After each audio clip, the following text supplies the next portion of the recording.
कल रात एक ऐसा वाकया हुआ जिसने जिंदगी के कई पहलुओं को छू लिया। करीब शाम के 7 बजे होंगे। मोबाइल की घंटी बजी। उठाया तो उधर से रोने की आवाज आई।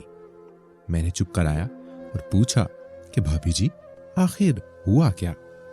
उधर से आवाज आई, आप कहाँ हैं और कितनी देर में आ सकते हैं?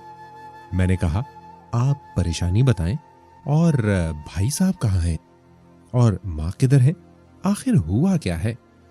लेकिन उधर से सिर्फ एक ही रट कि आप फौरन आ जाइए। मैंने उसे मुतमईन करते हुए कहा कि 1 घंटा लगेगा पहुंचने में। जैसे तैसे घबराहट में पहुंचा। देखा कि भाई साहब जो हमारे जज दोस्त हैं सामने बैठे हुए हैं। भाभी जी रोना चीखना कर रही हैं। 12 साल का बेटा भी परेशान है और 9 साल की बेटी भी कुछ कह नहीं पा रही। मैंने भाई साहब से पूछा कि आखिर क्या बात है। भाई साहब कुछ जवाब नहीं दे रहे थे। फिर भाभी जी ने कहा, देखिए, ये तलाक के कागजात कोर्ट से तैयार करके लाए हैं, मुझे तलाक देना चाहते हैं। मैंने पूछा, ये कैसे हो सकता है? इतनी अच्छी फैमिली है, 2 बच्चे हैं, सब कुछ सेटल्ड है। पहली नजर में मुझे लगा कि ये मजाक है। लेकिन मैंने बच्चों से पूछा, दादी किधर है? तो बच्चों ने बताया, पापा इन्हें 3 दिन पहले नोएडा के ओल्ड एज होम में शिफ्ट कराए हैं। मैंने नौकर से कहा, मुझे और भाई साहब को चाय पिलाओ। कुछ देर में चाय आई।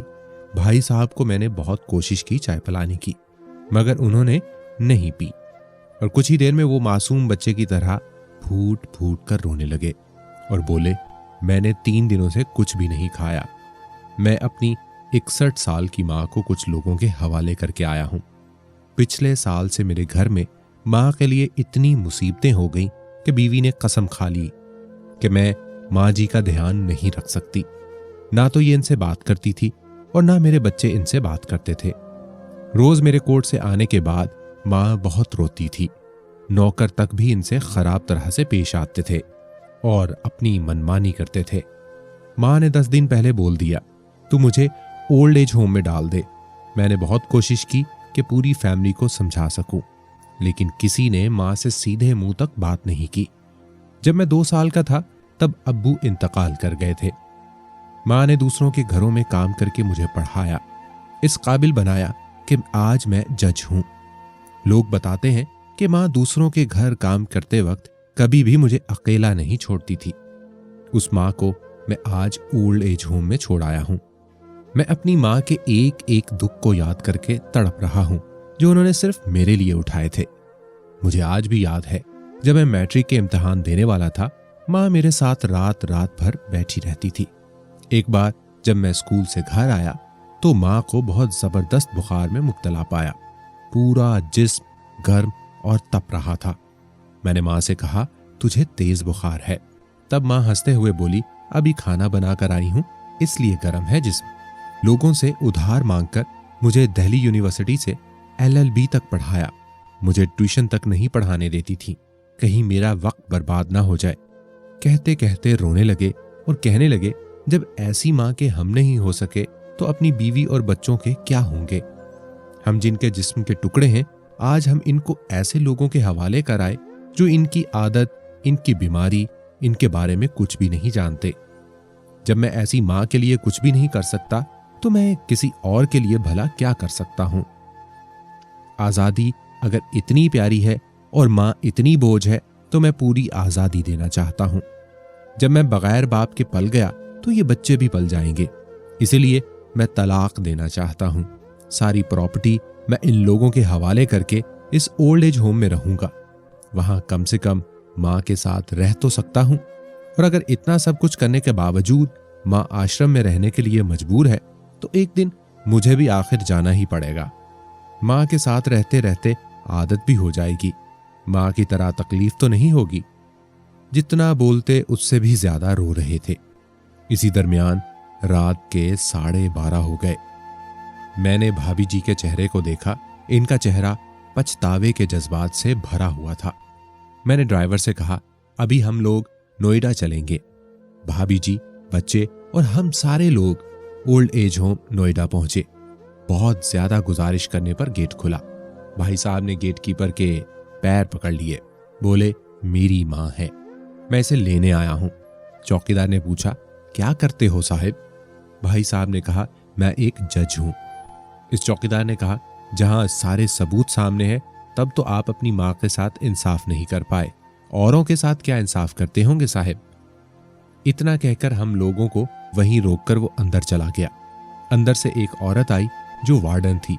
इसने बड़े जहरीले लफ्ज में कहा, 2 बजे रात को आप लोग ले जाके कहीं इसे मार दें तो मैं अल्लाह को क्या जवाब दूंगी? मैंने वार्डन से कहा, बहन आप यकीन कीजिए, ये लोग बहुत पछतावे में जी रहे हैं।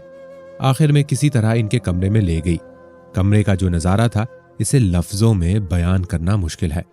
सिर्फ एक फोटो जिसमें पूरी फैमिली है, वो भी मां के बगल में, जैसे बच्चे को सुला रखा है। मुझे देखी तो इसे लगा कहीं बात न खुल जाए, लेकिन जब मैंने कहा कि हम लोग आपको लेने आए हैं तो पूरी फैमिली एक दूसरे से लिपट कर रोने लगी। आसपास के कमरों में और भी बुजुर्ग थे। सब लोग जागकर बाहर तक आ ही गए। इनकी भी आंखें नम थीं। कुछ वक्त के बाद चलने की तैयारी हुई।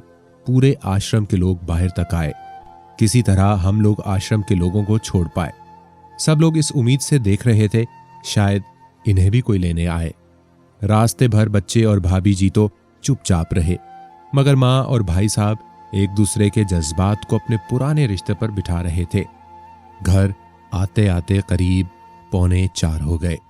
भाभी जी भी अपनी खुशी की चाबी कहाँ है ये समझ गई थी। मैं भी चल दिया, लेकिन रास्ते भर वो सारी बातें और नजारे आंखों में घूमते रहे। मां सिर्फ मां है, इसको मरने से पहले ना मारें। मां हमारी ताकत है, इसे कमजोर नहीं होने दें। अगर वो कमजोर हो गई तो सकाफत की रीढ़ कमजोर हो जाएगी, और बिना रीढ़ का समाज कैसा होता है ये किसी से छुपा हुआ नहीं है।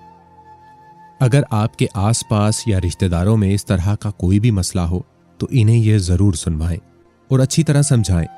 कुछ भी करें, लेकिन हमें जन्म देने वाली मां को बेघर बेसहारा नहीं होने दें।